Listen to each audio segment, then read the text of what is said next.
মৃত্যু পাইতে হলে কোরআনের মজমায় বৈশা কোরআনের তেলাওয়াত কোরআনের বয়ান শুনতে হয়, মসজিদে যায় 5 ওয়াক্ত নামাজ পড়তে হয়, ঠিক কিনা বলেন?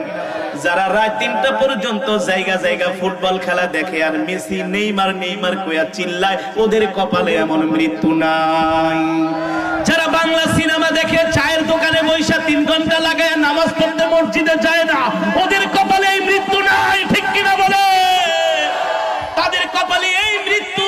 যারা সব সময় ঘড়ি দেখে কোন সময় আজান দিবে, আজানের আগেই মসজিদে চলে যায়, প্রথম কাতারে নামাজ পড়ে, নামাজ পড়ার আগে পরে কোরআনুল কারীমের তেলাওয়াত করে, কোরআন অনুযায়ী চলে, কোরআনকে ভালোবাসে, ওই সমস্ত হামিলে কোরআনদেরকে মালাকুল মউত বলবে, ইয়া আইয়াতুহান নাফসুল মুতমাইন্না, এ জান্নাতি আত্মা, ইরজিই, আয় আয় আয়, বের হয়ে আয়, ভয় পাইস না, ইলা রাব্বিকা রাদিয়াতাম মারদিয়া, আরে ভয় কেন পাবি?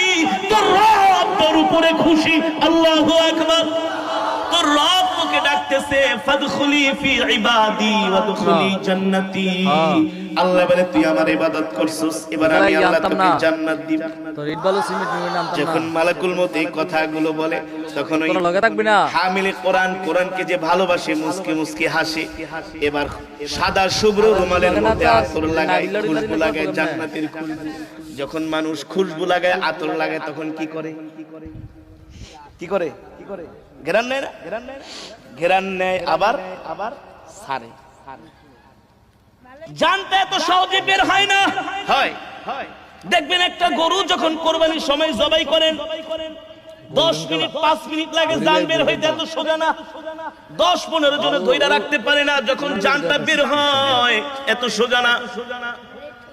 একটা পশু যখন মারা যায় দেখবেন কত কষ্ট হয় জান বের হতে, ঠিক কিনা বলেন? একজন বদকার মানুষ যখন মারা যায় তার জান এত কষ্ট হয়, বের হওয়ার সময় এত কষ্ট হয়, আল্লাহর নবী বলে এত কষ্ট হয়